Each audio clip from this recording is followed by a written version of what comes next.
Voy a ser muy breve. Mi nombre es Ángel del Río, soy profesor del Departamento de Antropología Social de esta universidad que colabora en la organización de estas jornadas. A los estudiantes que quieran acceder a ese grado, a esos créditos, hay que decir que tienen que firmar en la hoja de firma, tiene que haber, creo que son hasta un 80% de asistencia, tienen que venir y en los descansos o a lo largo de las 2 sesiones que tienen estas jornadas cada día tienen que estampar su firma en los papeles que tienen las personas que están coordinando el tema y tendrán que hacer también una memoria final de un par de folios, una memoria, una reflexión sobre lo que ha sido la jornada, lo que más les ha llamado la atención. En la carpeta se han entregado las ponencias y para los que no puedan asistir a algún tipo de sesión, pues también pueden de ahí sacar algunas conclusiones. Yo quisiera decir que para mí es una enorme satisfacción que desde la sociedad civil se organicen estas jornadas. Cuando digo sociedad civil hablo de la Unidad Cívica Andaluza por la República y del programa de radio Sintonía Laica, que han sido los diseñadores y los ideadores de estas jornadas y que haya tenido que ser muchas veces la sociedad civil porque la academia, la universidad en muchas ocasiones está muerta, está encerrada en su torre de marfil haciendo jornadas hiperacademicistas para 4 gatos. Hoy día aquí hay una conjunción de estudiantes y de personas, de militantes y de gente de la sociedad que creo que es muy interesante para los debates y en este sentido yo mi enorme gratitud por estas jornadas que han ideado la UCAR y Sintonía Laica con la enorme calidad de las personas que van a venir a las ponencias y por el interés de la temática. En este sentido, creo que es una suerte contar con esa conexión desde el ámbito académico con la sociedad civil. Y sin más, os dejo con Miguel Campillo, de Sintonía Laica, que va a dar la inauguración oficial de la jornada. Gracias, muchas gracias a todos por haber asistido, bienvenidos a estas jornadas. A estas jornadas que hemos dado en llamar febrero republicano, para celebrar, como es obvio, el aniversario, el 139 aniversario de la proclamación de la Primera República Española, el 11 de febrero de 1873. Porque parece que cuando se habla de república, el republicanismo en España comienza con la Segunda República. Si hay una segunda, es que hubo una primera. No sé, claro, fue muy corta, a lo largo de la semana ya hablaremos de eso, 9, 11 meses. Quiero empezar agradeciendo la generosidad de los conferenciantes y de Paco Agora, que es un actor que hará un recital poético, por sabedores de las penurias económicas por las que pasan la UCAR y Sintonía Laica, pues han derrochado generosidad, ¿no?, para estar aquí. También agradecer a la Comisaría Minerva, un viejo amigo en la lucha antifranquista de Manuel Iglesias, que bueno, ha contribuido con la publicidad, ¿no?, desinteresadamente. Agradecer también a José Carlos Carmona, que ha traído al trompetista de la orquesta que dirige para tocar el himno de Riego en el acto que hemos hecho en el Cristina, ante el monumento a Castelar. Por supuesto también agradecer a Ángel del Río, que ha sido el profesor académico y el que ha podido trabajar ante la universidad, y bueno, y a también a la Universidad de Sevilla por ser nuestra pequeña pero preciosa sala Carriazo. Quisiera recordar un error que salió el sábado en el Correo de Andalucía, que me hizo, leo literalmente, miembro de la organización política UCA-Sintonía Laica, cuando en el tríptico que publican, en el mismo, pues se lee que la UCA es una asociación cultural, como ha dicho ya Ángel, y Sintonía Laica pues, es un programita de radio, de Radiopolis, una radio no comercial, y ambas son independientes una de otra, ¿no? Es una designación laicista, que no... estábamos dando vuelta a la cabeza de organizar esto, sobre todo a raíz de las movilizaciones del 15M.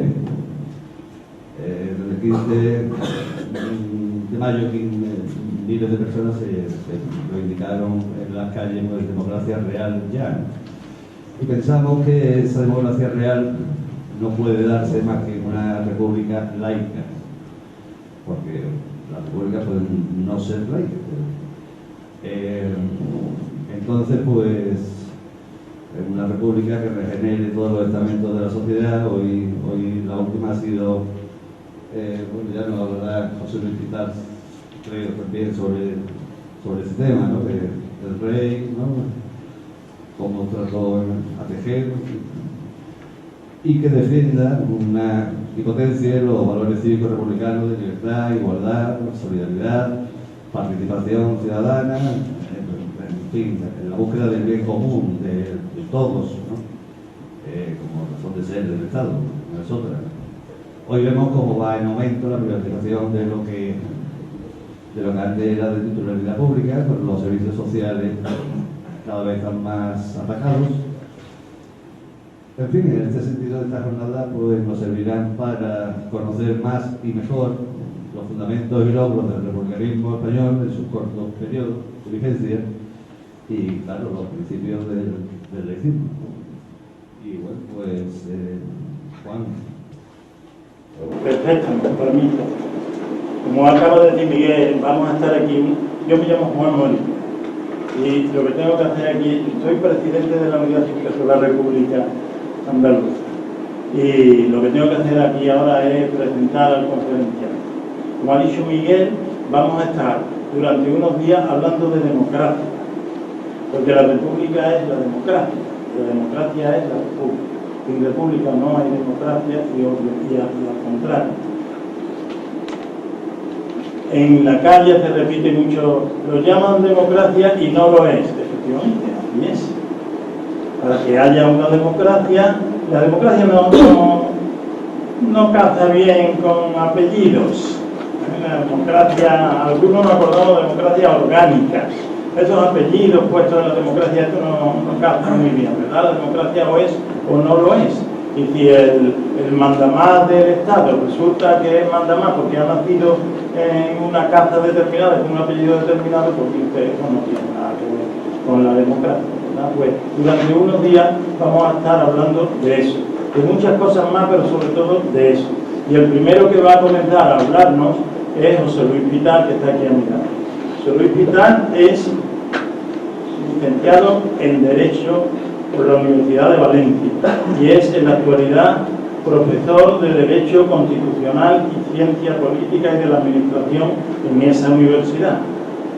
Es también profesor de Teoría de la Comunicación en la Escuela de Relaciones Públicas de Valencia, Premio de Derechos Humanos y Constitución de la Asociación por los Derechos Humanos de España, Premio Libertad de Expresión de la Unión de Periodistas del País Valenciano, vicepresidente del Club de Amigos de la UNESCO, presidente de la Asociación Estatal Unidad Cívica por la República, ponente en el Congreso Internacional de Intelectuales y Artistas de Valencia de junio de 1988, ponente en el Congreso del Cincuentenario de Valencia, capital de la República, ponente en la primera jornada sobre Guardia Civil y Violencia de Género, participante en el primer Congreso Iberoamericano de Sociología Militar.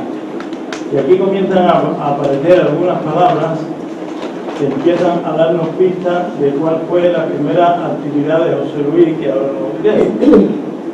Porque algunas personas ya con determinada edad, personas y hombres como José Luis, en un momento determinado de nuestra vida, nos pusieron los pelos de gallina. Colaborador en muchos periódicos, premio especial Tirán en la quincena de audiovisual valenciano, premio homenaje en Florida, con muchos libros publicados, El honor y el honor militar, Memoria irredenta del franquismo, La reconciliación del escudo, si podéis leerlo, no lo tengáis, La emigración cultural valenciana a través de los tiempos, El militarismo nuclear, Memoria de la Unión Militar Democrática, que ahí era donde yo quería ir, porque José Luis fue miembro de la Unión Militar Democrática. Para los más jóvenes tenéis que saber que en el franquismo, de la misma manera que había asociaciones obreras y asociaciones ciudadanas que en la clandestinidad luchábamos, peleábamos y nos preparábamos para derrocarlo, dentro del ejército también lo hubo, y fue la Unión Militar Democrática, de la cual José Luis en su momento perteneció y le costó dejar de pertenecer al ejército cuando lo pillaron. Pues claro, a nosotros nos pillaban, pero a ellos también. Esa es este hombre que está aquí a nuestro lado. Esto es una breve reseña de parte de su vida, ¿no?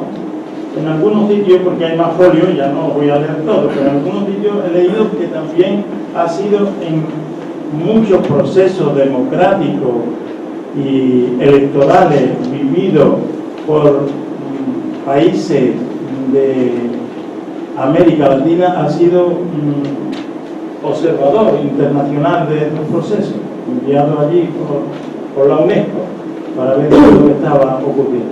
Ese es José Luis y él nos va a hablar hoy de la democracia, de la república, de la libertad y yo espero que también en algún momento de la Unión Militar Democrática, que a nosotros, como he dicho ya anteriormente, a muchos de nosotros en un momento determinado nos puso los pelos de punta, porque vimos que en sitios donde no esperábamos también había gente peleando contra aquel muro que tuvimos que derribar, que teníamos que derribar nosotros. Muchas gracias y José Luis, tuya es la palabra.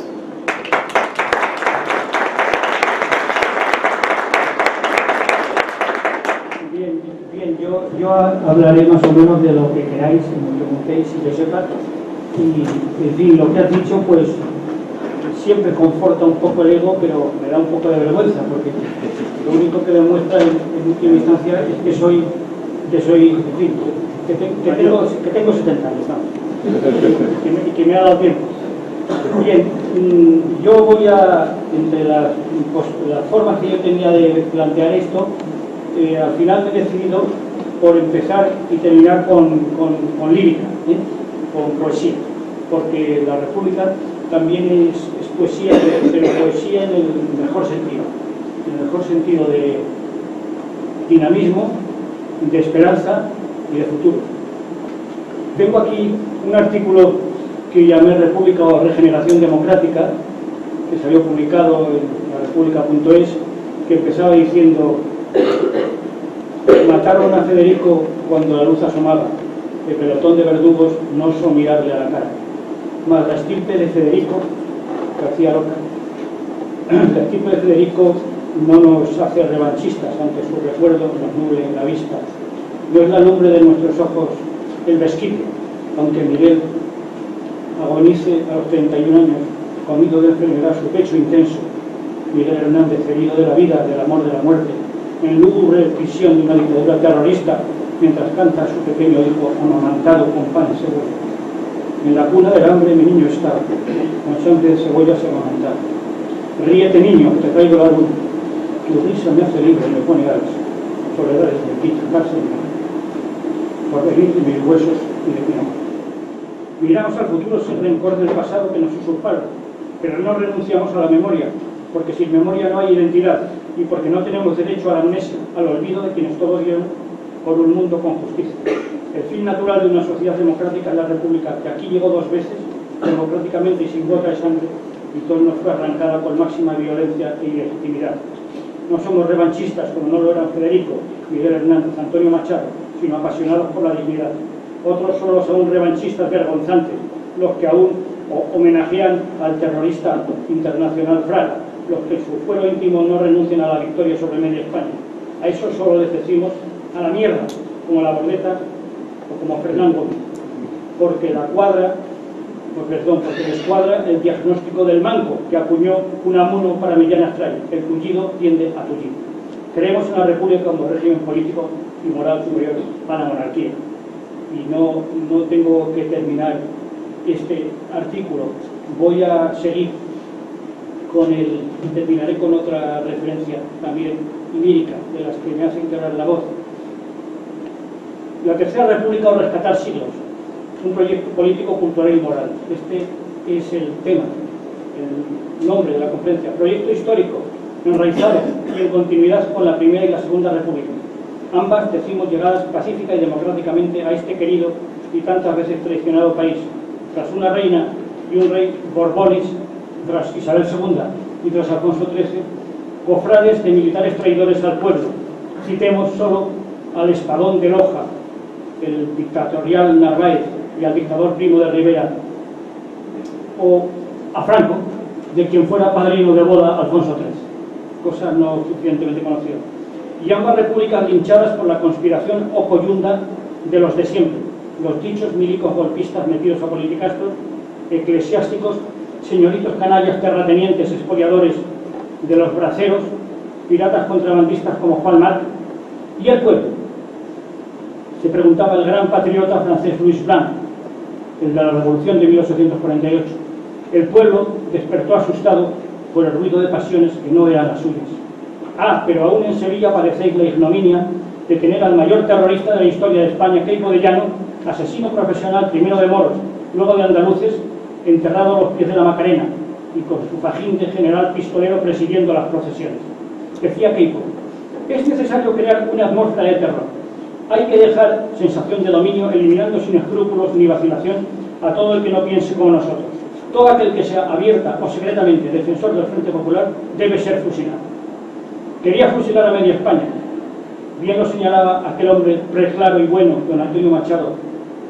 El de mi infancia son recuerdos de un patio de Sevilla. Hay en mis venas gotas de sangre jacobina, pero mi verso brota de manantial sereno. Lo decía así Machado: españolito que vienes al mundo, te guarde Dios, una de las dos Españas adelante del corazón.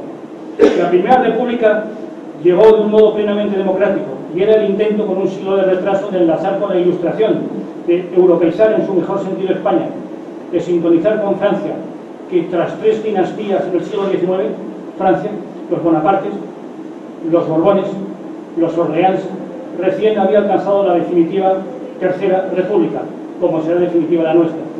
No hay caso en el mundo como el de los Borbones hispanos, que ya han venido 4 veces, siempre en base a golpes de Estado, golpes de Estado militares o guerras civiles. Somos un país único. Mientras en el planeta cada vez va habiendo una monarquía menos, nunca una más, como una especie en extinción, en España vuelve por 4ª vez a fines del siglo XXI y por el dedo de un generalito golpista, dictador, genocida, eso sí, bajo palio como la hostia santa, que si hubiera quedado en sedicioso fracasado y fugado de España para vivir muy bien con el dinero que le aseguraba el pirata Juan Marc si el golpe de Estado fallaba, de no haber tenido como padrinos a Hitler y Mussolini. ¿Qué le pasaron a la península? A unos soldados mercenarios no españoles, sino legionarios extranjeros, de viva la muerte, y musulmanes, patético, increíble, esperpéntico país, musulmanes que venían a hacer una cruzada católica consistente en el pillaje y botín, en violar mujeres, a lo que les instaba también, como sabéis, Queipo, y a robar los copones de las iglesias, los de la cruzada. ¿Qué país desperfecto? ¿Qué cruzada? ¿Cuánto inmenso cinismo? ¿Y qué iglesia, aún hoy viviendo de las rentas políticas y económicas, de una guerra de religión de 8 siglos en la Edad Media, caso único también en Europa y probablemente en el mundo, y viviendo de una edad moderna en que se autodefinía como brazo armado de la Iglesia, este Estado o lo que fuera, y Luz de Trento, el gran concilio reaccionario que tanto lastró el futuro de España. Todavía lo de Trento y todo esto lo reivindicaba el fascista militarista teniente general de Santiago y Díaz de Mendívil, que algunos habéis conocido de comandante general de Melilla y otros en el Sahara, etc. Vicepresidente del gobierno con Arias Navarro, que dimitió en septiembre del 76 porque se legalizaron los sindicatos. Dios mío, qué perfecto. Su honor antisindical, les llamaría yo, su honor antisindical. Qué contubernio el de militarismo y fascismo. Qué bien lo supo aprovechar Hitler, ¿eh? Por eso ahorcaron a Keitel, el más representativo de aquel fascismo militarista o militares fascistas en Alemania, jefe del alto Estado Mayor de Hitler. Qué zorro era Franco, sabía más que Briand. Sabéis, vosotros aquí sabéis lo de Briand, ¿verdad? Esto viene de las minas de Río Tinto, aquel Brian inglés. Este Franco sabía más que Briand. A todo esto venían a intentar poner fin la Primera y la Segunda República, recuperando el atraso de siglo. La primera con su proyecto de constitución federalista, la más probable o verosímil solución para España, como vemos un siglo y medio después, que la salida es el federalismo. Aquella Primera República que comenzaba dignísimamente proclamando la nación española deseando asegurar la libertad, cumplir la justicia y realizar el fin humano que está llamada en la civilización, eran sus primeras líneas. Pero dos golpes de Estado concatenados en 1874, el de Pavía el 3 de enero y el de Martínez Campos el 29 de diciembre, la liquidaron. Ni le dieron tiempo siquiera, decíamos, a tener constitución ni presidente de la República. Castelar lo había dicho, antes lo hemos citado, la República la trae una conjura de la sociedad, la naturaleza y la historia. Pero había otra conjura más poderosa, la de los de siempre, que paró de nuevo la historia en 1874 y volvió a meterla entre paréntesis. Franco, con su régimen militar, fascista, eclesiástico, terrateniente, bonapartista, si queréis lo repito, en el orden que queráis, bonapartista, militar, fascista, eclesiástico, terrateniente, volvió a meterla cambiándose de chaqueta, y cambiándose de chaqueta Franco cuantas veces hiciera falta, llenó de crímenes de lesa humanidad el último pillaje de este feroz contubernio de siglos, que, ojo, aún hoy no ha terminado, pues pisoteando incluso Franco las leyes dinásticas de los Borbones, el César marroquí dejó su silla al rey que le salió de donde no tiran dueña. Lógico, España era suya, lógico, y dejó al rey del movimiento, o fascismo español, cuyos principios juró solemnemente Juan Carlos, traicionando a su propio padre, que no le perdonó durante muchos años. Claro que Juan Carlos, cuando le convino, como Groucho Marx, fue y dijo: estos son mis principios, pero si me conviene, tengo otros.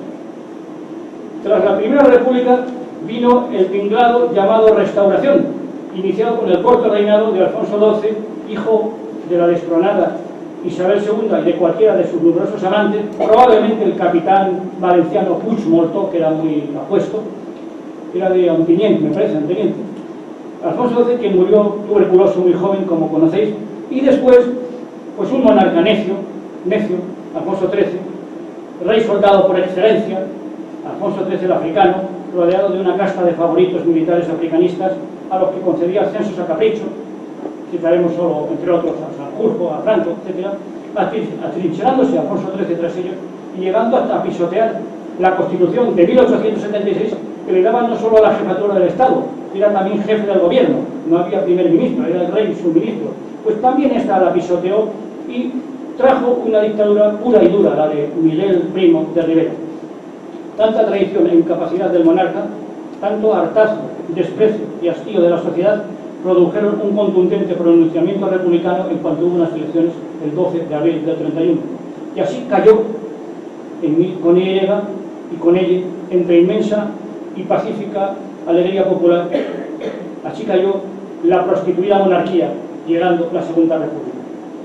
Ah, la niña, no la de Capullo de Rajoy, la niña, la Segunda República, la nueva esperanza de regeneración, de rescatar siglos, un régimen al fin de dignidad y cultura, de esperanza para todos, no solo para los poderosos. En su título preliminar de la Constitución de la Segunda República figuraba como artículo primero: España es una república democrática de trabajadores de toda clase, en régimen de libertad y de justicia. Artículo tercero: el Estado español no tiene religión oficial. Artículo sexto: España renuncia a la guerra. Entre los derechos de los españoles, el primerísimo, No podrá ser fundamento de privilegio jurídico la naturaleza, la filiación, el sexo, la clase social, la riqueza, las ideas políticas ni las creencias religiosas. Así empezaba la Constitución de la Segunda República. Y más puntos, escogiendo algunos. Las órdenes religiosas se someterán a las leyes tributarias del país. Los padres tienen para con los hijos habidos fuera del matrimonio los mismos deberes que con los nacidos en él. Avance enorme. Entonces, otro, el trabajo es una obligación social. Otro, la República protegerá al campesino y a los pescadores. Otro, la República legislará para facilitar a los españoles económicamente necesitados el acceso a todos los grados de enseñanza. Otro, la jurisdicción penal militar queda limitada a los delitos militares. Nada de que interviniera contra civiles, y esto lo volvió a poner Franco, como se ve. En fin, no sigo con más puntos. Una auténtica revolución democrática, de recuperación de siglos, para acabar con tantos privilegios, sinecuras, patentes de curso social y económico.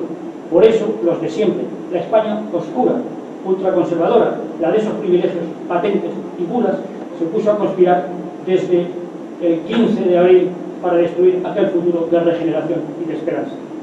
Y con el sostén de los fascismos europeos hicieron una guerra inicua, destructiva a la Segunda República, estos conspiradores, seguida de una cruenta marcha atrás de cerca de 4 décadas de dictadura genocida, que todavía fusilaría españoles en septiembre de 1975 en Madrid, Barcelona y Burgos. Más todavía después, otra década al menos de amenazas, pues la semidébil y condicionada democracia que siguió a la muerte del César marroquí conoció procelosos intentos de golpe de Estado hasta al menos el de 1985, que fue el intento militar civil de La Coruña de asesinar a toda la cúpula del Estado y del Gobierno. No solo el golpe del 81, no solo del 83. Y conviene aquí decir breves palabras respecto a esa democracia de la Constitución de 1978. Democracia otorgada, concedida, condicionada, aunque se la glorifique, pues, y tiene partes muy buenas, pues los francofascistas, y aquí hago un largo paréntesis, y a su cabeza de los francofascistas, de padre de la Constitución, quien había sido el despiadado y mentidor oficial de ese fascismo franquista como ministro de Información, Fraga Iribarne, que en gloria o infierno esté, que en cualquier país de Europa hubiese corrido la suerte Fraga de Goering, de Ribbentrop, de Frank, de Frick, de Keitel, de Rosenberg, de Seyss-Inquart, ahorcados, o el francés Laval, primer ministro de Vichy, fusilado por De Gaulle, que no era un rojo, o cuando menos la suerte de Speer, 30 años de prisión, o de Pétain, morir en la cárcel, pues Fraga, que decía en diciembre del 2006 que sí, que Pinochet cometió algunos excesos, sí, pero fue muy bueno para Chile. Fraga, que fichó al terrorista argentino de extrema derecha de la Triple A, Almirón, como guardaespaldas, pues este es el que, como padre de la Constitución, se encargó de encabezar el grupo de él, más el falangista Gabriel Cisneros, más entre todas las aguas, Herrero de Miñón, diciendo a los demócratas: o tragan ustedes esto y esto, tragan el siguiente, o no hay democracia, o no hay Constitución. Y lo primero, se tragan ustedes el rey del movimiento. No piensen para nada en referéndum, monarquía, república, ni forma de Estado, ni nada así. Y nada de responsabilidades por los crímenes de la dictadura, dijeron aquellos padres de la Constitución, 3 de 7 claramente alineados.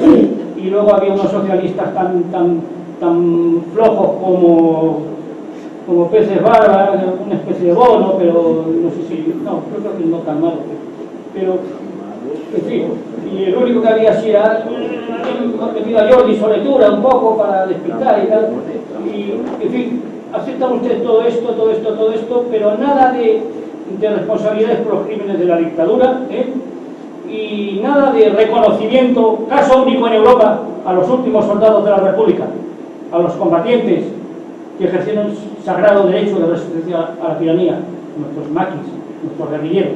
Nada de reconocimiento, todavía está sin reconocer. Quedan 3 o 4 que están muriendo. Se murió Padial en Granada, se murió hace poco Gerardo Antón Pinto, extremeño. También pertenezco a la Asociación de Reyestillo, que es uno de ellos. Queda pena Felipe Matarraz Lobo, allí por Turia, queda Jesús de Cos, con cerca de 90 años, enlace guerrillero. y no sé, en este momento casi no se me ocurre otro. Sí queda Kiko, en Campello, Alicante. En fin, que se mueran todos, qué vergüenza. En toda Europa son héroes, en toda Europa tienen medallas, pensiones, grados militares.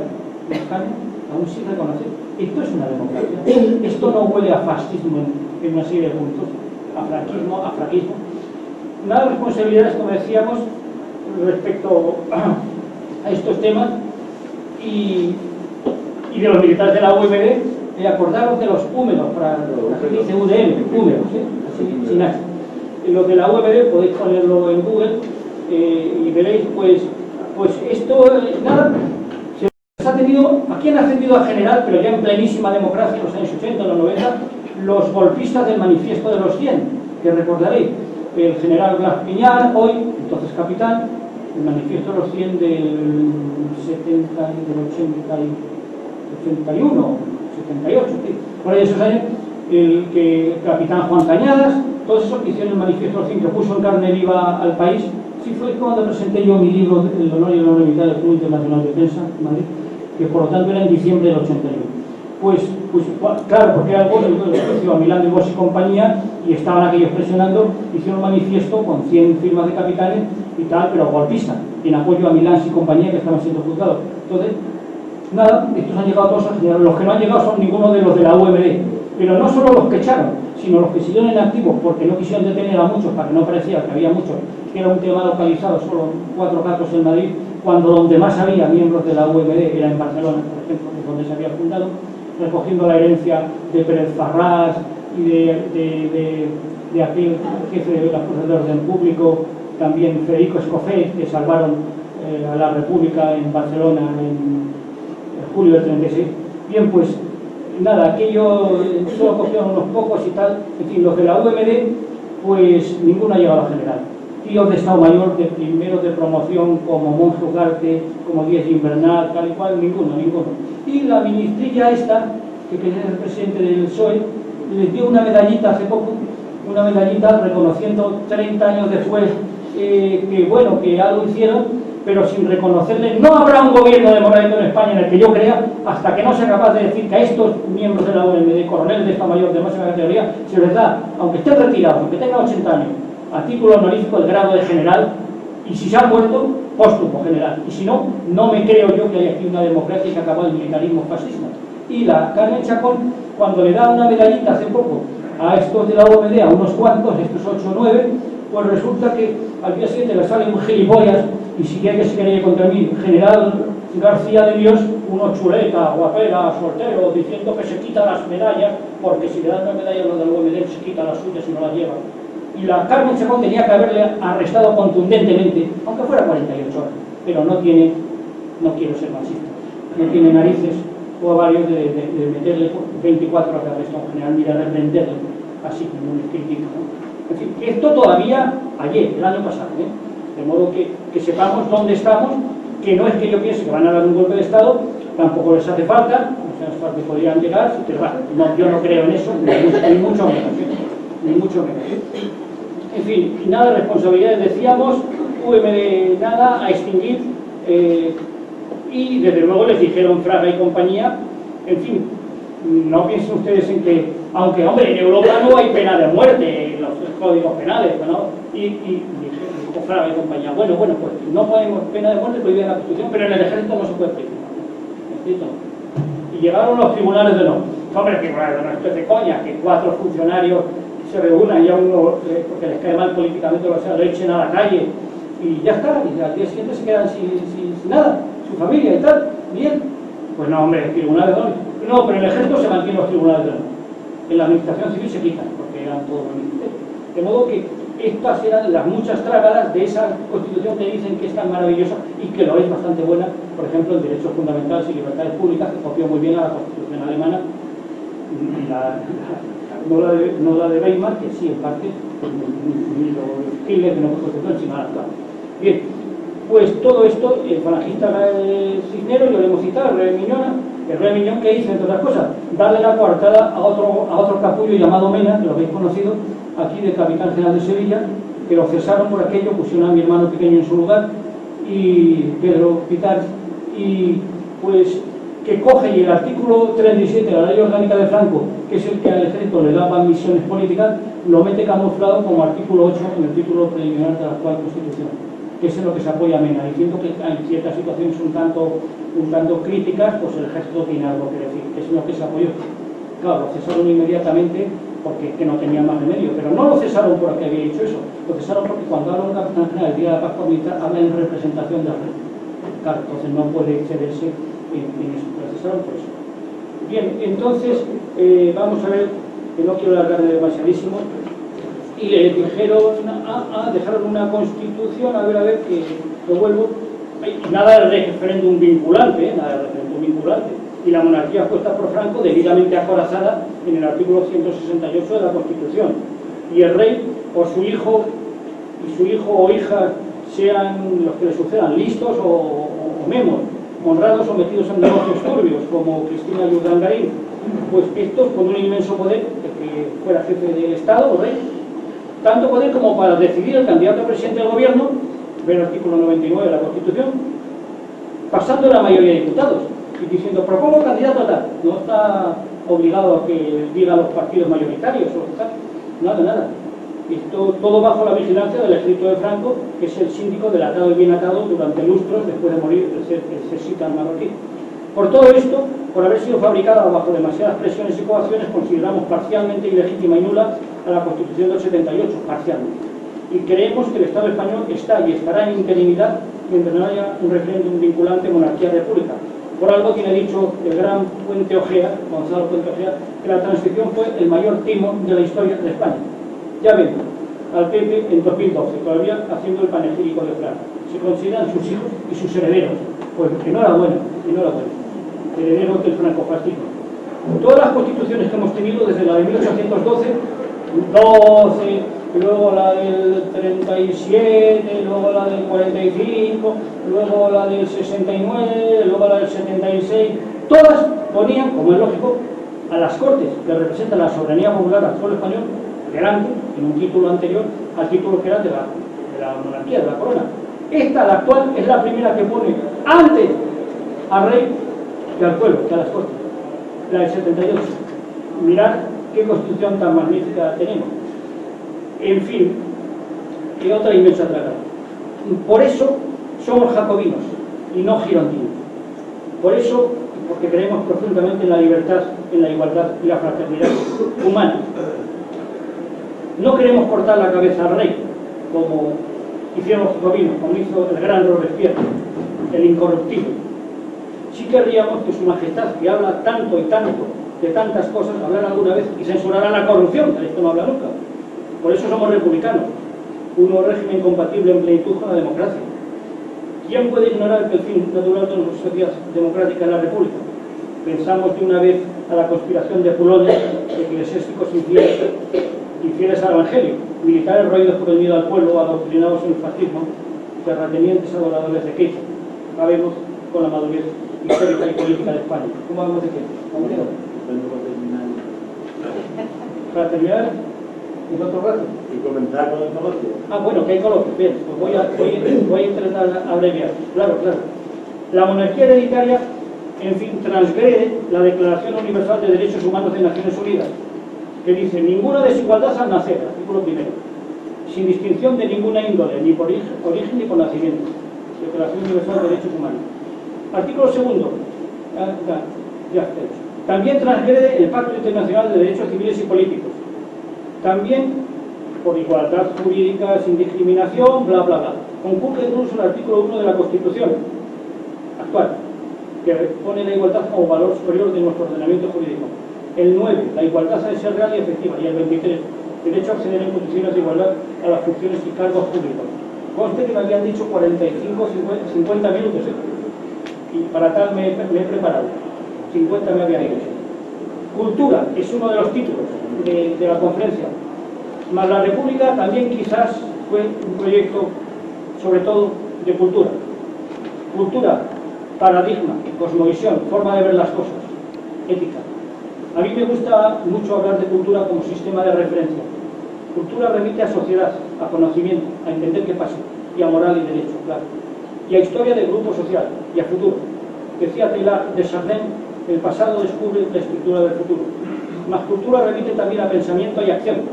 Y una cultura republicana se despliega en la lucha ideológica y comunicativa en contra de la inmovilidad y el entontecimiento de la gran abulia actual.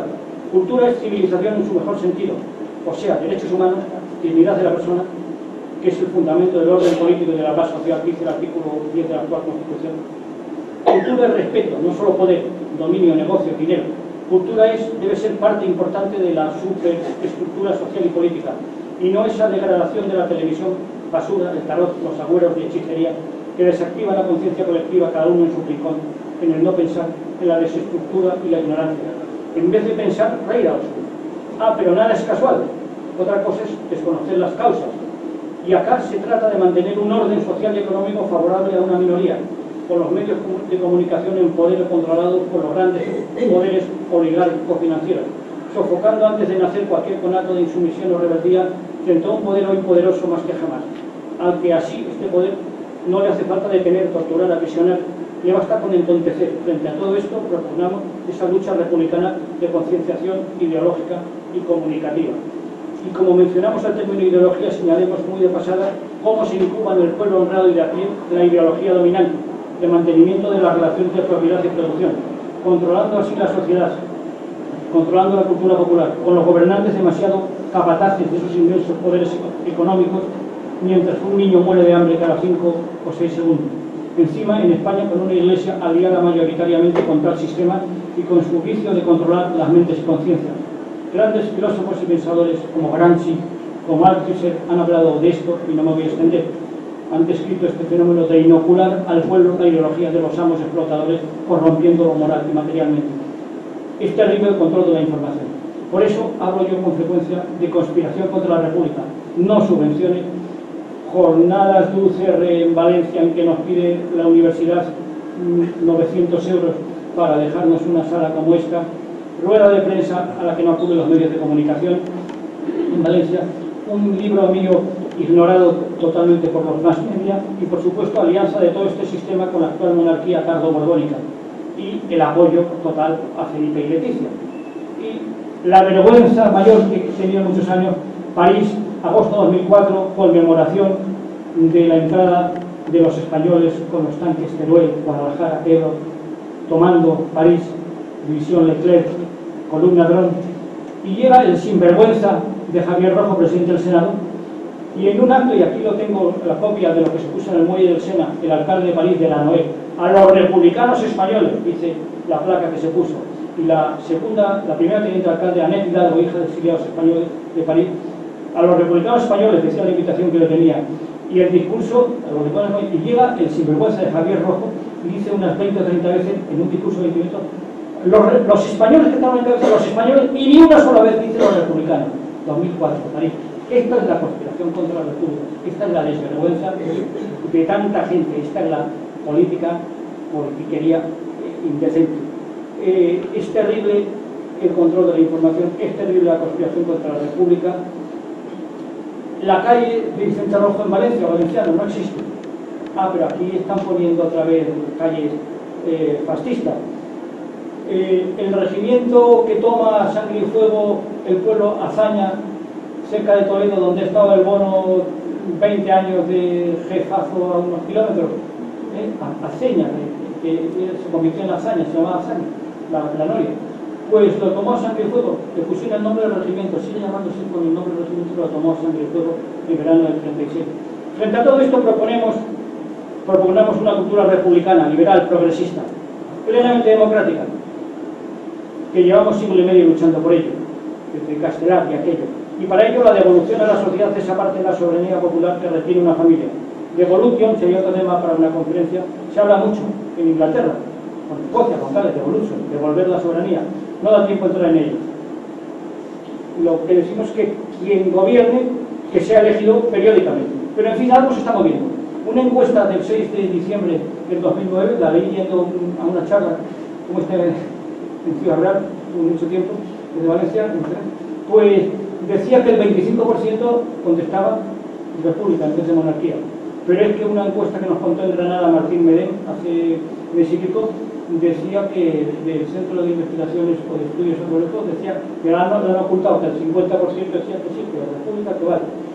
Esta reciente encuesta, y los hechos no dejan de existir porque se han ignorado, sirve para las encuestas, este dicho, y sirve para la absoluta legitimidad republicana arrebatada por Franco, Keynes, Mola, Hitler, Mussolini. Sirve en muchos puntos de la actual Constitución, ya lo hemos dicho, pero hay que cambiar mucho ese Senado cuasi inútil, que es una mezcla de cementerio de elefantes y de cámara de colocación de clientes políticos. Y por supuesto cambiar mucho lo que figura en el título 8º de la Constitución del 78 sobre organización territorial del Estado. En fin, república o regeneración democrática. Y antes de decir, recordar, o terminando, no sé si terminando muchas veces con lo que decía Pedro García, por lo noble, por la paz, por la justicia, por el trabajo, por la libre república del pueblo, peleamos, por lo que decía la Gordeta, pero habrá que empujarlo para que pueda ser. Pero os decía que tenía algo lírico que si lo tengo, lo leo, sí. En última instancia, a veces uno dice, ¿por qué estoy aquí? Y estoy por sentimientos, tanto como por conciencia, aunque esto no lo confesemos. Firman el capitán de aviación republicana Agustín Trujillo y varios comisarios. A todos los compañeros del arma, queridos compañeros, os escribimos estas líneas momentos antes de que se consume sobre nuestros cuerpos el dictado brutal de los que tratan de gobernar al pueblo que tantas veces traicionaron. Pudimos salvarnos, pero al igual que vosotros, la honradez y el ideal nos impuso que cumpliéramos con nuestro deber hasta el último momento de la lucha. ¿Existe mayor satisfacción que la que nos proporciona ahora la muerte por haber defendido los hermosos principios de la República? Creemos que no. Por eso vamos a ella dignos y ecuánimes, porque sabemos que con nuestra muerte y la de los demás españoles que nos acompañan, se precipita aún más el triunfo de la República, porque no ignoramos que nuestra sangre servirá de abono a la planta que se está gestando en la entraña de nuestro pueblo y cuyo fruto surgirá esplendoroso en un día. Nos vamos sin rencor, porque la venganza únicamente asemella en los espíritus pobres y mezquinos.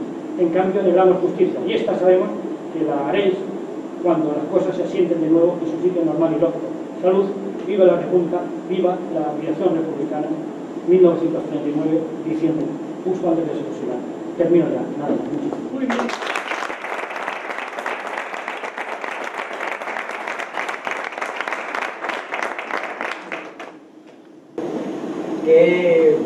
Bueno, ¿qué opinión tienes tú personalmente? Si no es conveniente contestarme, no me importa. Es referente al coronel Amadeo, famoso coronel ese que ha escrito tantos contos del rey. A mí particularmente me huele un poco... Chapusquina. Sí. A mí más. Jamás supo ni quiso tener nada que ver con UMD, Unión Militar de Gobierno. Era un coronel tipo la batalla de Argel de Kilo Pontecorvo, alto, delgado, con muchas medallas, paracaidista, de los que a mí me daban miedo. Pero como Saulo en el camino de Damasco se cayó del caballo, de repente no asciende a general y gira 180 grados. Entonces todo lo que ha hecho, él no tiene conciencia democrática. Él odia al rey, odia al ejército, porque no lo ascendió a general, quiere vengarse y tiene un ego muy fuerte, lo cual yo no lo voy a reprochar, porque igual no lo tengo yo en valor. Pero lo que no tiene es capacidad de autocrítica, ni creo capacidad intelectual suficiente. Ahora bien, en términos objetivos, es útil. Mucha gente no tiene toda esta información, y hombre, el coronel, y que está mayor, y que tal, que dice que el rey, tal y cual. Y además, lo que dice en buena parte es verdad, porque el 23F era un golpe orquestado por los dos generales más cercanos al rey, monarquicones, título como marqués de Armada, Landerbosch, de sangre noble, también tal. Un golpe blando para parar un golpe duro que venía a llevarse por delante a los generales, capitanes generales y posiblemente al propio rey. Porque los francos les había dicho, obedeced al rey, tal, como a mí, sois los síndicos del atado y bien atado. Pero cuando legalizan al PC, entonces los militares dicen, el rey ha traicionado a Franco, el rey ha traicionado a su herencia, el rey ha traicionado a... Nos sentimos desligados. Entonces empiezan a preparar un golpe de Estado que todo el mundo lo sabía en la segunda mitad del 80, Yo recuerdo que Umbral, tomando un café muy largo, cita en una columnación en la Bobia, de arrastro un café, me decía, ¿cuándo viene el golpe? Y tal, me decía y tal. Y lo citan. Todo el mundo esperaba. Y entonces, para frenar ese golpe, preparan un golpe anticonstitucional, ilegal, delictivo, que era cargarse al presidente del gobierno, que era poner un gobierno de un general y tal y cual, que es el que orquesta armada, y el rey dice, bueno, yo no sé nada, esto... Y que al final, en este país de puro esperpento, cuyo mejor representante, decíamos, no estoy hablando con quien quizás, pienso yo que son Cervantes y Valle Inclán, ¿no? El Quijote, los cuernos de Don Friolera y todo eso, en este país de esperpento, al final, quien hace fracasar el golpe de armada es Tejero, cuando dice, esta lista de gobierno y ahora, y entonces pues nada, lo que digo Diego, ¿no? Y ya sale Carlos Sotelo, el presidente del gobierno. De modo que este hombre, objetivamente, un papel útil. Personalmente, bueno, para empezar, yo jamás se me ocurriría ponerme mi uniforme, que luego le digo a Kelly con una manifestación, para ponerse sus medallas. Un problema de autocomplacencia, de autoestima, de ego, de venganza. Eso es menor. Objetivamente, útil. Para la mayoría de la gente que es ignorante o que ignora, útil. Pero no esperemos que se cambiaría chaqueta y si le hace en general igual se cambia. Que no se le puede pedir peras o... ¿Qué quiere? ¿Hay alguna pregunta más? Es que he estado leyendo en el periódico hoy, el embajador de la República Federal Alemana, cuando el golpe del 23F, dijo que el rey disculpaba en el país, disculpaba a los golpistas, ¿no? Porque en el fondo querían lo mismo que en España hubiese orden, ¿no? Que no hubiese jaleo. Claro, los golpistas del golpe que él había dado el visto bueno. Por eso le digo que... No el golpe duro que venía a echarle él. Porque yo me parece a mí que la actuación del rey esa noche todavía no lo sabemos, ¿no? Y no sé, a lo mejor no llegamos a... Porque le dice a Milán, Jaime, yo ya no puedo volverme atrás. Él le dice a Milán de Vos, Jaime, yo ya no puedo volverme atrás, le dice el rey a Milán de Vos en una conversación. ¿Por qué no están los miles de metros de cintas de las horas conferencias telefónicas llamadas intervenidas por orden de la INA, el jefe del gobiernillo? Eso está todavía ahí escondido, pero que no sale nunca. O sea que quiere decir que el rey estaba a las 5 de la tarde al tanto de que iba a haber el golpe de Estado. Todo lo que ha habido con el acceso del rey a la jefatura del Estado ha sido con el visto bueno de la CIA, de los Estados Unidos. Es decir, en los últimos tiempos de Franco, el más infame presidente de Estados Unidos, si cabe más que Herrera, que era Nixon, mandó aquí a Kissinger más de una vez, al general Bertolt Walter, a preparar la salida, porque Franco ya se veía que se dormía hablando con ellos y tal, y Carrero no se fiaban de él, porque entre otras cosas Carrero no quería que Marruecos se quedara con el Sáhara, entre otras cosas. Y entonces, como ellos saben que a Carrero lo van a matar porque no se puede pensar que estén haciendo un túnel a 50 metros de la embajada de Estados Unidos y no se enteren de la calle Claudio Cuello, pues dejan que lo maten. Y entonces, pues, todo esto viene, el rey, como en Estados Unidos, pues a veces muchos allí, muchísimos americanos creen que no saben si España está en África o en Asia o en Europa del Este y tal, pues entonces allí temen que en España vuelva a haber una revolución y venga otra vez el comunismo y los rojos y tal. Claro que ellos han apostado a la carta del rey. Y que entonces, pues, todo lo que se hace, pues es más o menos con el visto bueno de Estados Unidos.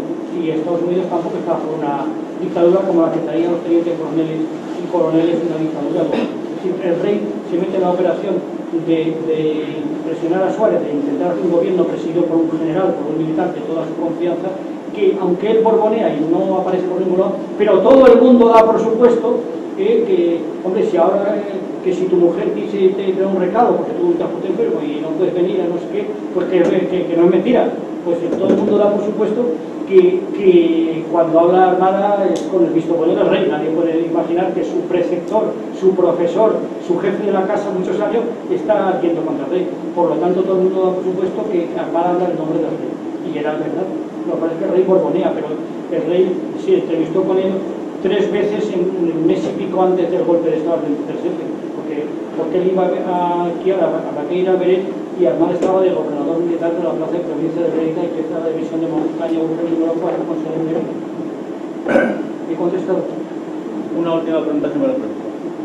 José Luis, en su condición de militar, en el supuesto de que la República se sustanciara, ¿el ejército cuál sería el papel que tendría? O es algo muy subjetivo, pero nadie como usted lo puede decir.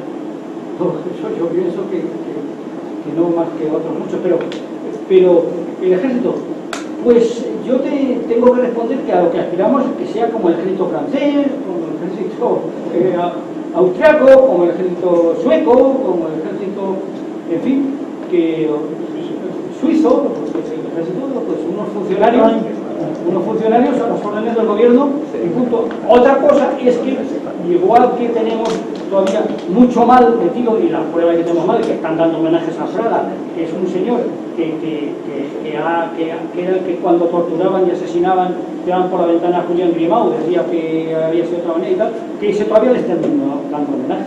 Si eso pasa en un partido como el Partido Popular, que por lo tanto yo no lo reconozco como partido democrático, mientras no expulse a esa gente o deje de hacer esas cosas, partido parcialmente democrático, en algunos sí, no digo que no, pues de la misma manera los militares, pues la verdad es que cada vez más, contestar esto no es fácil hacer pocas palabras, pero cada vez más, vamos a ver, para que hoy un militar español ascienda a general, no va a llegar a general, y mucho menos a teniente general, si no ha hecho el curso en Fort Knox, base militar americana, no sé qué, el curso de Fort no sé qué en la base americana de Virginia, y el curso que llaman Universidad de la OTAN en la base americana en Nápoles, un curso de 6 meses. Y entonces se ha reunido mucho, ha hecho muchas maniobras con militares de distintos países de Europa. Mi hermano, por ejemplo, antes de venir a Sevilla aquí, de Gran General, como se llame ahora, pues, de otra manera, jefe de tal, ¿no? Pues él había estado de general de división jefe de logística en Bélgica, de la OTAN. Entonces él era amigo de muchos generales americanos y de muchos militares de todos los ejércitos de la OTAN.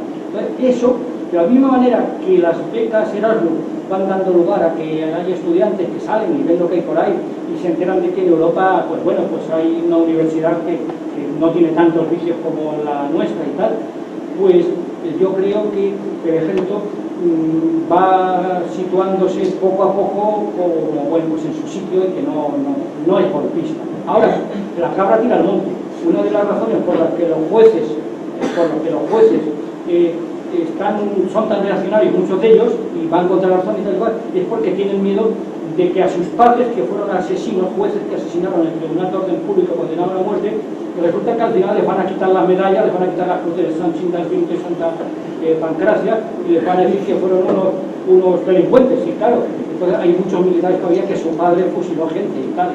Entonces ahí quedan, es decir, los procesos históricos de cambio en relación a la vida de un individuo aislado tienen mucha más longitud.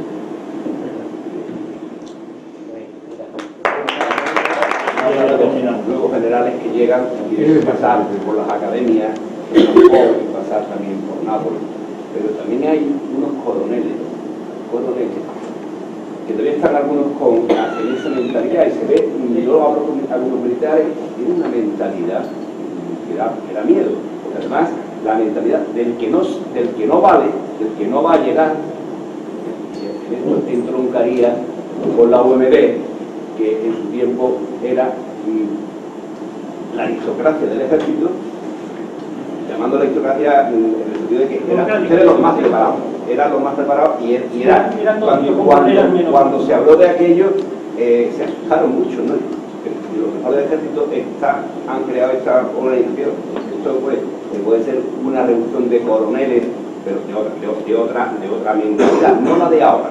Veo que los coroneles actuales, y lo veo cuando hablan por la televisión, ¿no? Más de un ejército, lo veo muy mal preparado. Yo realmente creo que en el ejército actual están entrando gente de un nivel, no cultura, sino un nivel bastante bajo, más manipulable que el modo de turno, hablando con el modo de turno como eran. ¿Nivel ideológico dices? De un nivel ideológico y sobre todo un nivel intelectual mental bastante bajo. No sé si usted, al hablar con su hermana de este tema, si ya lo ha hablado, lo ha dicho. No te creas que cuando entramos nosotros teníamos un nivel cultural demasiado alto, no. Entraba con quinto de bachillerato de entonces, ¿no? Lo que ocurre, pero es que quieras o no, muchos militares españoles se han relacionado con militares de otros países europeos, y eso ya el golpismo en España, eso no encaja. Igual que si dices, bueno, es que a Rajoy y estos bestias que llegan ahora van a quitar, no digo que todos sean bestias, van a quitar el divorcio, pues mire usted, no les van a dejar sus mujeres de derecha, de pecho. O sea, hay cosas que ya no vuelven para.